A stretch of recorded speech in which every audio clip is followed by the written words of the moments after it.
Firdoze Bulbulia. I'm an independent filmmaker producer. I probably do very many different things. The company is Moments Entertainment. We're a production company. We make feature films, documentaries. I also chair the Children's Broadcasting Foundation for Africa. So I work in the area of children and youth media, and that's been ongoing since about 1993. I also do, in different ways, a lot of training and upskilling. So as part of a project under the late Firdoze Adam, who was an activist ANC stalwart who passed away in 94 and was really a comrade, I, in her name, created a foundation called the Firdoze Adam Foundation, and we trained about 100 women to produce content. And we started off very basically. These were women who had never ever even used a camera in their lives.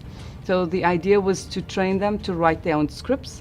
So from the 100 people, we wanted scripts. Of the 100, we chose 30. Of the 30 scripts, we eventually went into production on 10. And from the 10, they had 2 separate productions, so they went through a full-on training with Shelley Berry in Cape Town. And from that, the 10 films, each of those women won different awards. I'm so proud to say that of those 10 that we eventually had, 2 now have their own companies, and of the 2, one of the people has actually started a kind of film school in the community, in the township, where she's now training young men who are unemployed, who used to sit on the street corners and probably smoke or take tick or do whatever. She's now trained them to become filmmakers. And this has been, I think, those kind of goosebump moments where you see young men, and I'm emphasizing men because it's this woman who's doing the training to strong, healthy South African men who feel disenfranchised. And so they came into that space and basically said that they never really knew what film was about, or media, or that they could tell their stories, and this is what they've managed to do. So it's been really amazing.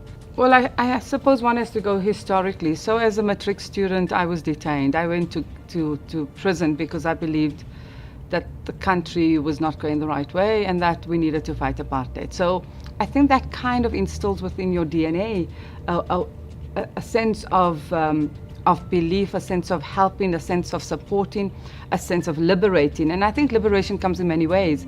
And for me, education, I think, is the most important.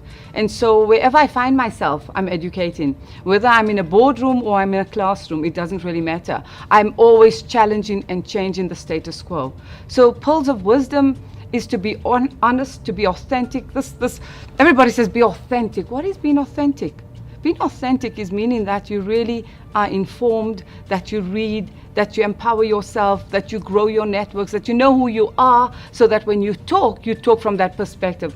Most people, authentic has become a buzzword for people. If we look at the South Africa that we are living in, which is still so divided. I've just come from Cape Town with the Cape Town International Film Festival, where white people still rule. And I have the guts to stand up and say it to white people. And people get really upset. And Cape Townians say, oh, we are people of color. And I'm like, no, we are black. The minute you know that you are black and you know who you are, that is where things will change. So what are the pearls of wisdom? Is be honest, be authentic, be transparent, challenge where you can, make sure that you're informed, make sure that you're educated. And those are the ways. And I think that we also need to probably deconstruct this issue of social media. The reality is that most of our people don't have it. The reality is that there is no broadband in South Africa. The reality is that you still need to go back right down to pamphlets and talking to people. The most important reality is that radio is the way to go, because people still get a radio frequency.